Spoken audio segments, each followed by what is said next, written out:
Good evening, class. Today we are going to learn DPP 3.4. This DPP is published by Singaze Learning India Private Limited, and we are going to see the solution of DPP today. So let's start. Question 1. If a vector, this is a vector, is perpendicular to this vector, then value of alpha.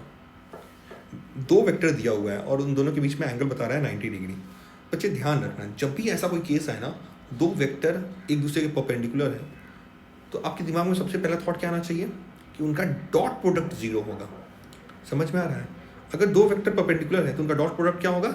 Zero होगा, because A B cos theta is 90, तो it will be zero. Cos theta is 90, तो cos theta will be cos 90 will be zero. तो उनका dot product zero हो जाता है. तो फटाफट हम इन डॉट प्रोडक्ट को क्या कर देंगे? जीरो कर देंगे.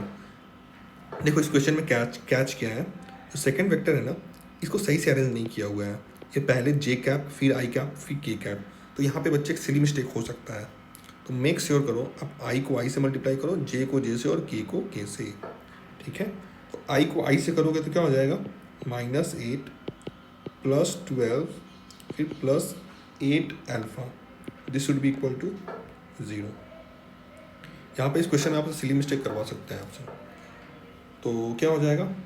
8 अल्फा इज इक्वल टू -4, तो अल्फा इज इक्वल टू -1/2. तो answer will be C, that is -1/2. Hope this question is clear. Let's go to question 2. If for two vectors a and b, sum, that is a plus b, is perpendicular to difference a minus b, the ratio of their magnitude. Again दो vector दिया हुआ है, that एक ए vector plus b vector और ए minus B vector. ये क्या है? आपस में परपेंडिकुलर है. तो इनका मतलब क्या हुआ?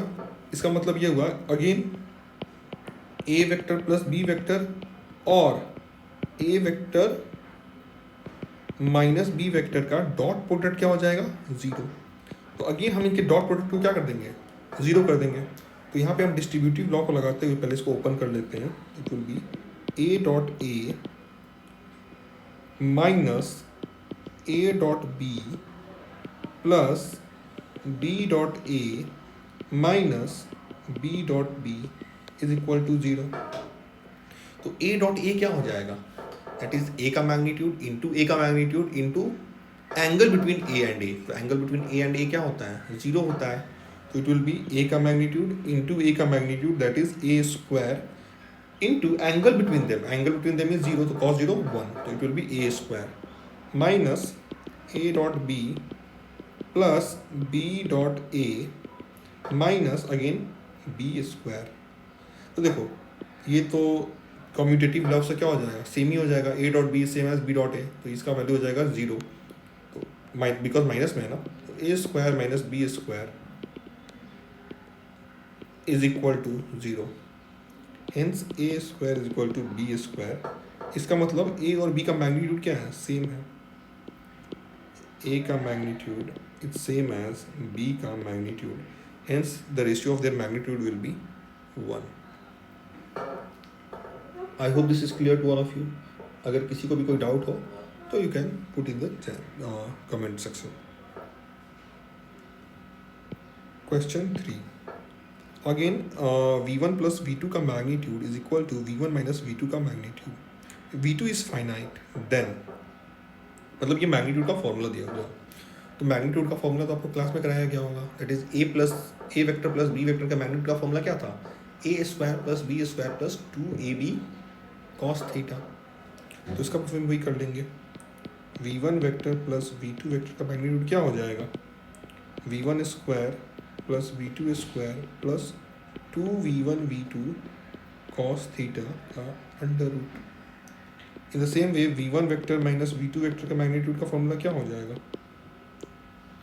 Under root v1 square plus v2 square minus 2v1 v2 cos theta. And they are equal. ये इक्वल है तो चलो इक्वेट कर देते हैं, स्क्वायर करके इक्वेट कर देते हैं. तो क्या हो जाएगा? v1 square plus v2 square plus 2v1 v2 cos theta is equal to v1 square plus v2 square minus 2v1 v2 cos theta.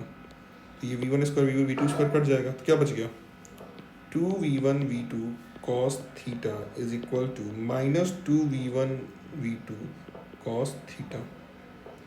तो देखो ये इक्वल कब हो सकता है, दो टर्म है ये, मतलब a is equal to minus a कब हो सकता है, जब ये पूरा का पूरा टर्म जीरो हो। तो पूरा का पूरा टर्म को जीरो होने के लिए इधर cos theta should be zero और v1 और v2 should be equal to zero. ठीक है, ठीक है, v1 should be equal to zero और v2 should be equal to zero.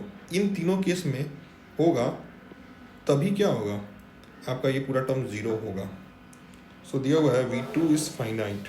चलो ऑप्शन देखते हैं। v1 and v2 are parallel, that is angle between them is zero. और cos theta zero है, इसका मतलब क्या होगा, थीटा क्या है 90 डिग्री है। If cos theta is zero then theta must be 90 degree. तो पहला ऑप्शन क्या रहा है, v1 is parallel to v2। नहीं, एंगल 90 होगा तब जीरो होगा। पैरेलल का मतलब क्या होता है 0 डिग्री, तो ये नहीं हो सकता है। v1 is equal to v2, no again it is not the case. ये क्या हुआ, v1 is equal to v2, नहीं v1 is equal to not v2, either one of them should be zero, not equal to.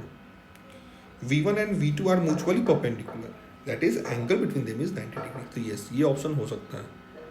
अब magnitude of v1 is equal to v2, again ये नहीं हो सकता है इस क्वेश्चन में।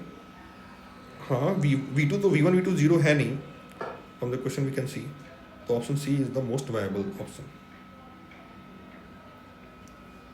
Question 4, angle between this one vector and this one vector and this is a and b. So what is the angle between them? So we know from the dot product cos theta is equal to a dot b upon ab. ठीक है, we know it from dot product.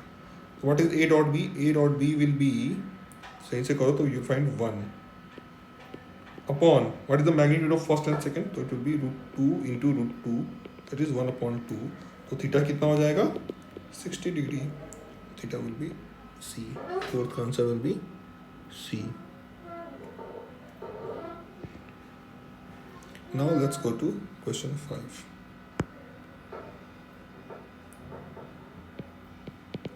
P dot Q is equal to PQ, then angle between them. So what is P dot Q? P dot Q is PQ cos theta, and PQ cos theta is equal to PQ. It means cos theta is equal to 1, so theta is equal to 0 degree. Very simple question. Question 6. See, today in the class, question 6 is a question of though it is a question of vector, but it also requires the concept of calculus. So if you don't have any idea about calculus, then you can leave this question for the time being, but जब आपका calculus हो जाए तो फिर इस question पे आप आ सकते हो, क्योंकि इस question में calculus का use होगा। तो पहले तो लिख लेते हैं मोमेंटम क्या है। ठीक है, मैं calculus यूज़ करके इसको सॉल्व कर रहा हूँ, आप इसको बाद में देख लेना। तो पहले लिख लेते हैं मोमेंटम वेक्टर है क्या। तो मोमेंटम दिया हुआ है p vector is equal to px दिया हुआ है, py दिया हुआ है। तो can I write p vector is equal to 2 cos t i cap plus 2 sin t j cap, मैं ये लिख सकता हूँ। और आप पिछले साल क्लास 10 में पढ़े होंगे कि इम्पल्सिव फोर्स क्या था। Impulsive force change in momentum upon time, या नॉर्मल फोर्स भी change in momentum upon time था ना। तो जब यहाँ पे आपका जो मोमेंटम है वो टाइम के टर्म्स में ही दिया हुआ है, तो जब हम इसको इम्पल्सिव फोर्स में कन्वर्ट करेंगे, बिकॉज टाइम में अगर थोड़ा सा भी चेंज आएगा तो फोर्स जनरेट होगा, मोमेंटम में चेंज आएगा। तो टाइम में थोड़ा सा भी डिफरेंस आया तो मोमेंटम में चेंज आएगा, जिसके कारण फोर्स का कुछ वैल्यू निकल के आएगा। तो मैं इसको क्या लिखूंगा, F is equal to dp/dt। ठीक है, F is equal to dp/dt, because when there is a small change in time, we can write it as F is equal to dp by dt. तो from here that we can learn कि momentum का differentiation of momentum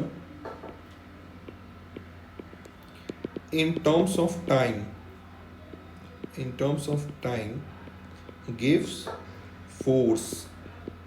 तो momentum का हम differentiate कर लेंगे. तो चलो मोमेंटम का डिफ्रेंशिएशन करते हैं. जिसको नहीं आता है बच्चे कोई दिक्कत नहीं है, कैलकुलस के बाद ये आ जाएगा, बट जिसको आता है वो समझ लो. तो मोमेंटम का डिफ्रेंशिएशन क्या दे देगा? फोर्स दे देगा. तो मोमेंटम को डिफ्रेंशिएट कर देते. पहला क्या है? 2 cos t. 2 cos t का डिफ्रेंशिएशन क्या हो जाएगा? -2 sin t. -2 sin t i cap. और 2 sin t का डिफ्रेंशिएशन क्या हो जाएगा? 2 cos t. तो plus 2 cos t j cap. तो आपको दे दिया फोर्स आ गया. मोमेंटम पहले से ही आ चुका था. मोमेंटम क्या था? 2 cos t i cap plus 2 sin t j cap. अब यहाँ से आपको फोर्स और मोमेंटम के बीच का एंगल निकालना है. तो क्या करोगे? Again cos theta is equal to p dot f upon magnitude cos theta is equal to p dot f upon magnitude p and f. p dot f कर लेते हैं. p डॉट f क्या हो जाएगा? -4 sin t cos t plus 4 sin t cos t upon pf. बताओ मैं pf का magnitude find भी नहीं कर रहा हूँ. क्यों नहीं फाइंड कर रहा हूँ? बिकॉज हमें दिख रहा है न्यूमरेटर क्या है? 0 हो गया. अब न्यूमरेटर 0 हो गया, नीचे कुछ भी हो, cos थीटा क्या हो जाएगा? cos theta will B 0. समझ में आया? क्या देखो ना, न्यूमरेटर को देखो, न्यूमरेटर क्या हो गया? 0 हो गया. तो न्यूमरेटर फाइंड करने का भी जरूरत नहीं है. तो cos थीटा 0 हो गया, hence theta is equal to 90 degree. तो इसका आंसर क्या हो जाएगा? C 90 degree. Now let's go to question 7. A dot B is equal to minus AB. तो A dot B क्या होता है? AB cos theta.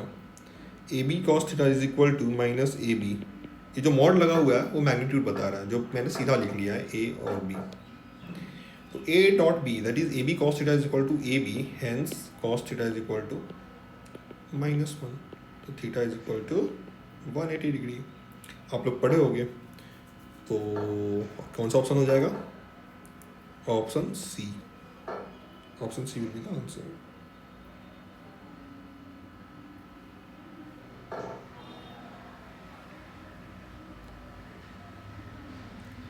Let's go to question 8.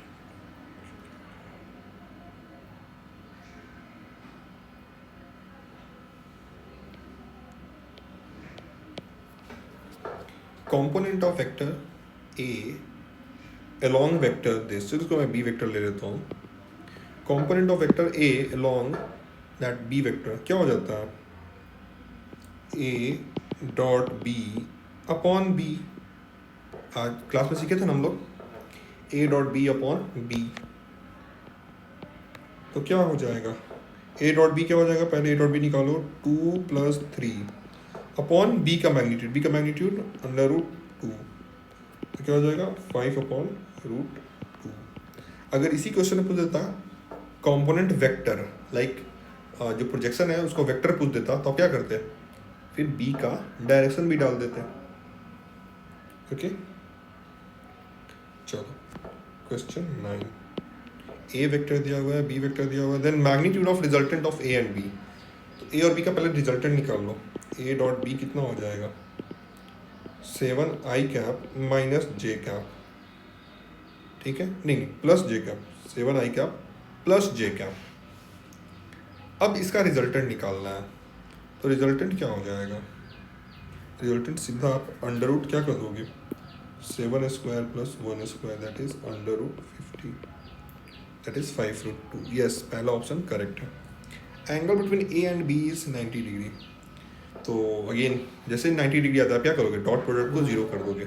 तो डॉट प्रोडक्ट क्या हो जाएगा? 12 - 12. यस, डॉट प्रोडक्ट 0 हो गया, तो एंगल क्या हो जाएगा? Correct. Magnitude of resultant of A and B is 5. नहीं, वो तो हम पहले ही निकाल लिए हैं, 5√2.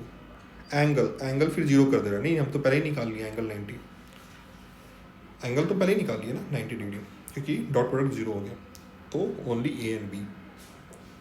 Let's see question 10, if C vector is perpendicular to this, अगर एक सेक्टर है सी जो इसके परपेंडिकुलर है, then possible values of C are, C का क्या क्या वैल्यू हो सकता है। तो अगेन परपेंडिकुलर का मतलब क्या होता है, डॉट प्रोडक्ट जीरो। चलो ए में डॉट प्रोडक्ट को जीरो करा देते हैं, तो क्या हो जाएगा, ए में X square minus Y square, ये जीरो है क्या, नहीं, क्योंकि दो डिफरेंट नंबर है, एक एक्स है एक वाई है, ये जीरो नहीं हो सकता है, तो ये रॉन्ग हो जाएगा। बी देखो, X Y minus X Y, yes, ये क्या हो गया आपका, जीरो हो गया डॉट प्रोडक्ट, तो बी इज पॉसिबल आंसर।